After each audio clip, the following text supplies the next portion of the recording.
justement Jean-Michel Apathy, c'est la deuxième fois quand même en quelques jours. Que faut-il en penser de tout ça ? Déjà, il faut noter le caractère tout à fait inédit de cette séquence.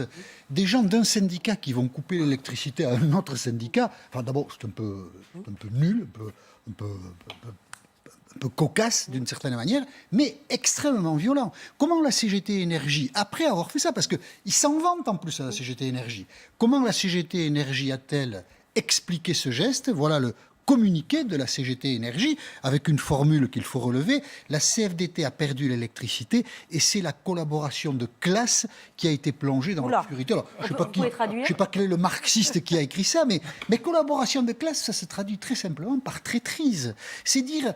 Traîtrise, la CFDT est traître à la classe ouvrière. Bon, je traduis peut-être un peu librement, mais enfin l'esprit c'est ça, des intellectuels de la CGT Énergie. C'est extrêmement violent, c'est sectaire. Négligeons le fait que ce soit bête. Ça dit une dérive de la CGT Énergie qui est quand même extraordinaire. Et ils en sont fiers, visiblement. Bon, Laurent Berger a réagi. Bien sûr, alors Laurent Berger, il a eu un mot juste. Il a porté plainte. Ah, il a porté plainte, mais on l'écoute, c'était hier.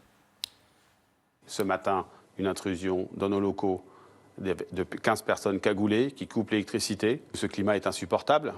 Je le répète, nous sommes dans une démocratie. La CFDT est légitime, elle doit être respectée comme elle respecte l'ensemble des autres organisations syndicales.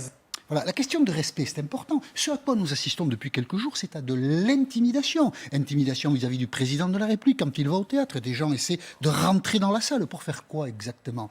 Les personnes qui ont incendié la rotonde, alors évidemment, il n'y a pas de revendication, mais tout le monde fait le lien entre la rotonde et Emmanuel Macron qui a fêté le résultat du premier tour d'élection présidentielle en 2017. Cette intrusion maintenant dans la CFDT, on ne peut pas vivre comme ça dans une démocratie. Ça n'est pas possible. L'intimidation n'a pas sa place. Que chacun dise ce qu'il a à dire, c'est ça le débat démocratique. Mais quand même, pas comme ça. Il faut se ressaisir. Il y a beaucoup d'éléments qui s'accumulent.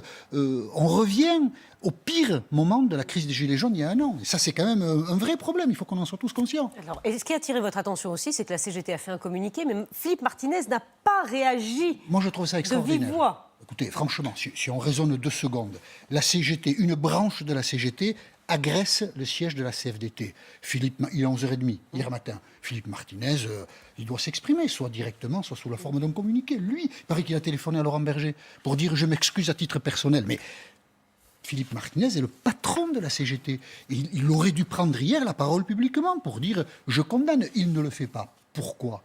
Parce qu'il ne peut pas le faire ?